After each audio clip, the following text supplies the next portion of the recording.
Hello बच्चों, स्वागत है आप सभी का जेल मैथ्स क्लासेस में। और आज हम यहाँ पर हल करने जा रहे हैं प्रश्नावली 5.2 का क्वेश्चन नंबर 18। तो देखते हैं क्वेश्चन क्या है कि किसी एपी के चौथे और 8वें पदों का योग 24 है तथा छठे और 10वें पदों का योग 44 है। इस एपी के प्रथम 3 पद ज्ञात कीजिए। यानी इस सवाल में हमसे एपी के प्रथम 3 पद पूछे जा रहे हैं। तो चलिए हल करते हैं इसको। तो यहां पर हम मान लेते हैं, माना एपी का प्रथम पद ए तथा सारवंतर डी है। ये हमने मान लिया। अब यहां लिखते हैं प्रश्नानुसार। देखिए प्रश्न के अनुसार क्या दे रखा है हमें, चौथे और 8वें पदों का योग। तो चौथा पद हुआ A4 और 8वां पद हुआ A8 और इनका योग, यानी बीच में हमने प्लस किया है, योग का चिन्ह लगाया है, तो ये योग कितना है, 24 है। ठीक, तो देखिए an का फार्मूला यानी nवें पद का फार्मूला क्या होता है, a + n - 1 d। उसी तरह से A4 का फार्मूला क्या हो जाएगा, a + 4 - 1 d, यानी कि a + 4 में से 1 गया 3d। ठीक, तो यहाँ पर हम क्या लगाएंगे, A4 की जहाँ पर हम लिखेंगे a + 3d, बस 4 से 1 कम हो जाएगा, जैसे हमने यहाँ पर करके दिखाया। उसी तरह से A8 का फार्मूला क्या हो जाएगा, a + 8 - 1, यानी कि a + 7d बराबर 24। अब देखिए a और a कितने a हो गए, 2a हो गए, और 7d और 3d मिलके हो गए 10d बराबर 24। तो देखिए यहाँ सभी संख्याएं जो हैं 2, 10 और 24 2 से विभाजित हो जाएंगी, तो पूरी समीकरण को हम 2 से दोनों ओर विभाजित कर देते हैं। तो 2 से जब हम इसको विभाजित करेंगे तो यहाँ a रह जाएगा, और 2 से 10, 2 पंजे 10, और 2 से 24 को जब हम विभाजित करेंगे तो 2 एकम 2, 2 दूनी 4, यानी कि यहाँ पर 12 रह जाएंगे, और ये समीकरण हमारी 1 हो जाएगी। फिर हमसे सवाल में कहा गया है कि छठे और 10वें पदों का योग 44 है। तो यहाँ लिख देते हैं तथा A6 + A10, यानी छठवें और 10वें पदों का योग क्या है, 44 है। तो इस तरह से हमने लिख लिया। अब यहाँ पर भी हम फार्मूला लगाएंगे। तो A6 का फार्मूला क्या हुआ, a + 6 - 1d, यानी कि a + 5d। उसी तरह से A10 का क्या हो जाएगा, यहाँ प्लस लगेगा, a + 10 - 1, यानी कि 9d बराबर कितना, 44।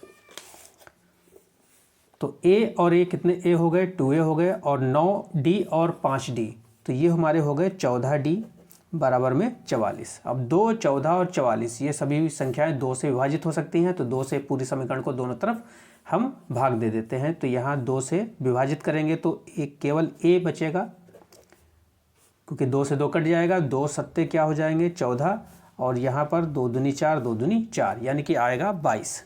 तो ये हो गई हमारी समीकरण नंबर 2। तो समीकरण 1 और 2 को हल करके हम a और d के मान निकाल लेते हैं। तो हम 1 में से 2 को घटाते हैं। तो यहाँ लिखते हैं 1 - 2, या 2 - 1 भी हम कर सकते हैं। तो a + 5d बराबर 12 और a + 7d बराबर 22। ये पहली इक्वेशन थी, और ये हमारी दूसरी इक्वेशन है। घटाने पर नीचे वाली समीकरण के चिन्ह हमारे बदल जाएंगे। ये प्लस का था तो माइनस का हो जाएंगे। तो प्लस का a और माइनस का a ये कैंसिल। अब प्लस के 5d और माइनस के 7d, एक संख्या प्लस की हो एक संख्या माइनस की हो, तो बड़ी में से छोटी घटाते हैं। तो ये 7d में से हम 5d घटाएंगे तो 2d हमारा बचेगा माइनस के साथ, और माइनस के 12 में से प्लस के 12 घटाएंगे तो हमारे यहाँ पर बचेंगे माइनस के 10। तो माइनस से माइनस हमारे कैंसिल, और 2 से हम इस 10 को काट सकते हैं, तो 2 पंजे 10। तो d का मान हमारा कितना निकल के आया, ये 5 निकल के आया। अब ये मान उठा के d बराबर 5 हम किसी भी समीकरण में रख सकते हैं। तो हम इसको समीकरण 1 में रख देते हैं। तो पुट इन फर्स्ट।